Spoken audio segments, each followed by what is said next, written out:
السلام علیکم ورحمۃ اللہ وبرکاتہ۔ میرے عزیزو، ہم آپ کے سامنے احادیث نبوی بیان کر رہے ہیں ایک اہم عمل کی فضیلت کو۔ رسول اللہ صلی اللہ علیہ وسلم نے فرمایا، جو شخص اللہ تعالی سے تھوڑی روزی پر راضی ہے، اللہ تعالی بھی اس کی طرف سے تھوڑے اعمال پر راضی ہو جاتے ہیں۔ اب دنیا کے اندر انسان پر جتنا مال و دولت کم ہوگا، اس کا حساب بھی اتنا ہی کم ہوگا۔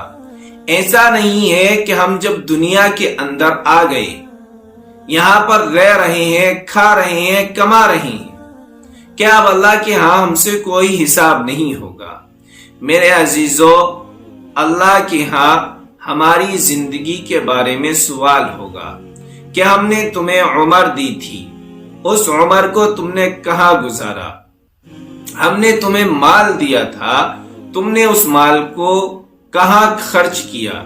ہم نے تمہیں اولاد دی تھی، تم نے اس اولاد کا کیا حق ادا کیا؟ ان تمام چیزوں کے بارے میں سوال کیا جائے گا، اور انسان کے پاس دنیا کے اندر جتنا کم مال ہوگا، وہ اتنی زیادہ عبادت کرے گا، اور جس آدمی پہ جتنا مال زیادہ ہوگا وہ عبادت میں کم لگے گا، اور اپنے مال و دولت کی گھمنڈ میں، تکبر میں آ کر لوگوں پر ظلم بھی کرتے ہیں۔ تو اللہ کے نبی علیہ السلام نے فرمایا کہ جس انسان پر جتنا تھوڑا مال ہوگا، وہ اللہ کی دی ہوئی روزی پر صبر کرتا ہے کہ اللہ کا شکر ہے، اللہ نے مجھے آج کھانا کھلا دیا، میرا پیٹ بھر دیا، اب کل بھی وہی مالک ہمیں روزی عطا فرمائے گا جس مالک نے اب شام کو ہمیں روزی عطا فرمائی ہے۔ تو وہ بندہ اللہ کی تھوڑی سی روزی پر راضی رہتا ہے، اسی طرح اللہ بھی اس کے تھوڑے سے اعمال پر راضی ہو جائے گا کل قیامت کے دن۔ قرآن میں اللہ تعالیٰ فرماتا ہے، جب ان میں سے کسی کو بیٹی پیدا ہونے کی خبر ہو جاتی ہے تو اس کا چہرہ رنج کی وجہ سے کالا پڑ جاتا ہے، اور دل ہی دل میں گھٹتا رہتا ہے، اور جس لڑکی کی پیدائش کی اس کو خبر دی گئی ہے، اس کی شرمندگی کی وجہ سے لوگوں سے چھپا پھرتا ہے کہ اس کو ذلت گوارا کر کے رہنا ہے، یا اس کو مٹی میں چھپا دے، وہ بہت ہی برا فیصلہ کرتے تھے۔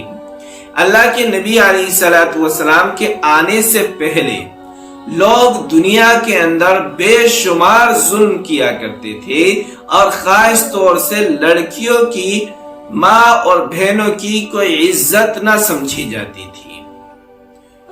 کسی کے گھر کے اندر اگر بیٹی پیدا ہو جاتی تو وہ لوگوں سے اپنے منہ کو چھپائے پھرتا تھا کہ مجھے ذلت اور رسوائی کا سامنا کرنا پڑے گا۔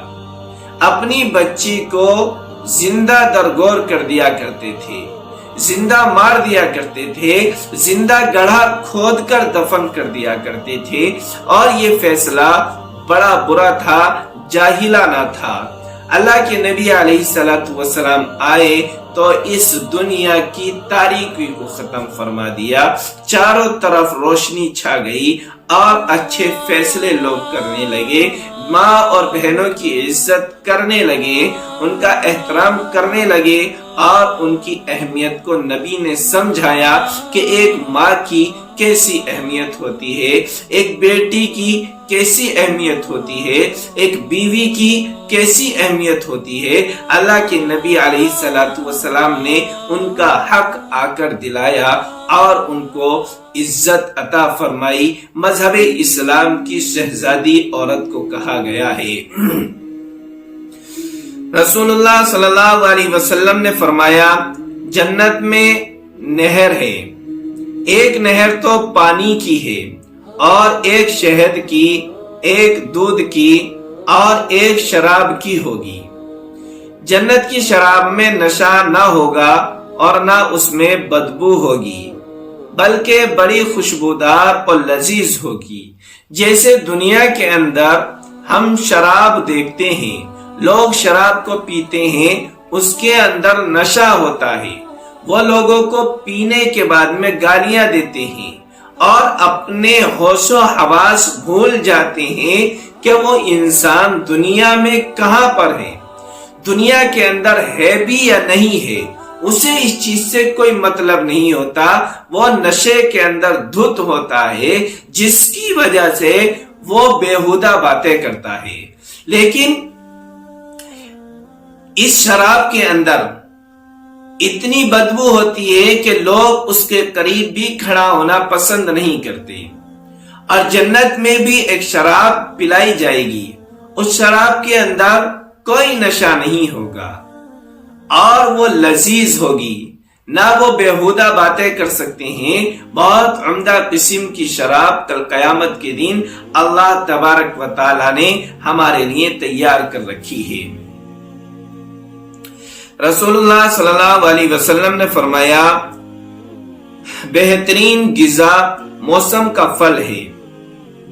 یوں تو میوہ اور موسمی پھل صحت کو برقرار رکھنے میں اور موسمی بیماریوں سے بچنے کا اہم نسخہ ہے، مگر موسم کا پہلا پھل غذا کے اعتبار سے سب سے عمدہ ہوا کرتا ہے۔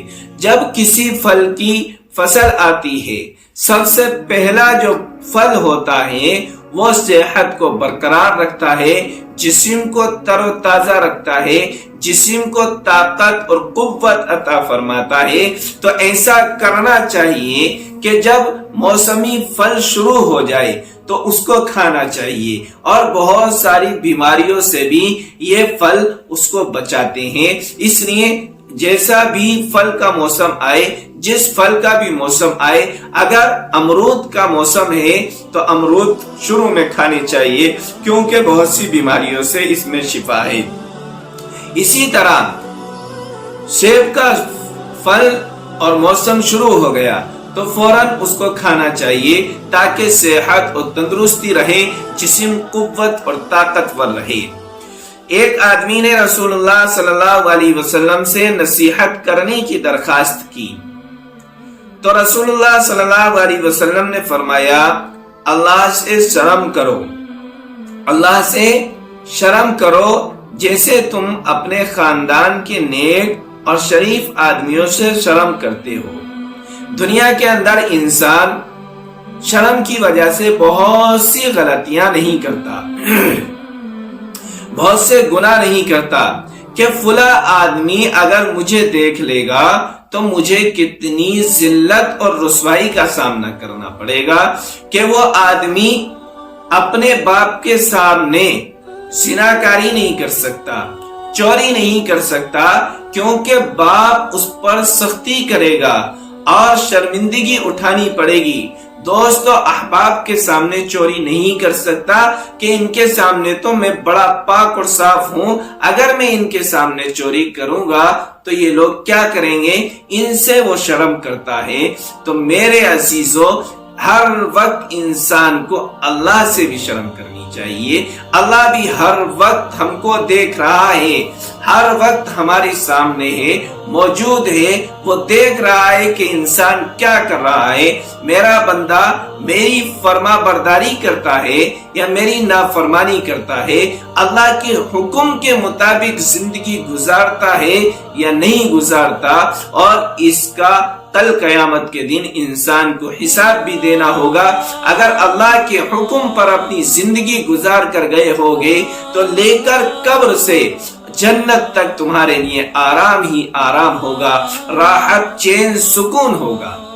اور اگر اللہ کی نافرمانی، اللہ کے نبی کی نافرمانی، شریعت مطہرہ کی نافرمانی کر کے دنیا سے گزرے گا تو یاد رکھیے سب سے پہلے قبر ہی کے اندر یہ عذاب ہوگا کہ اس کی پسلیاں دونوں طرف کی، اس سائیڈ کی ادھر اور ادھر کی ادھر ملا کر قبر چورا چورا کر دے گی۔ اس لیے دنیا میں رہتے ہوئے اچھے عمل کی کوشش کرنی چاہیے۔ اللہ ہم سب کو اس پر عمل کرنے کی توفیق عطا فرمائے۔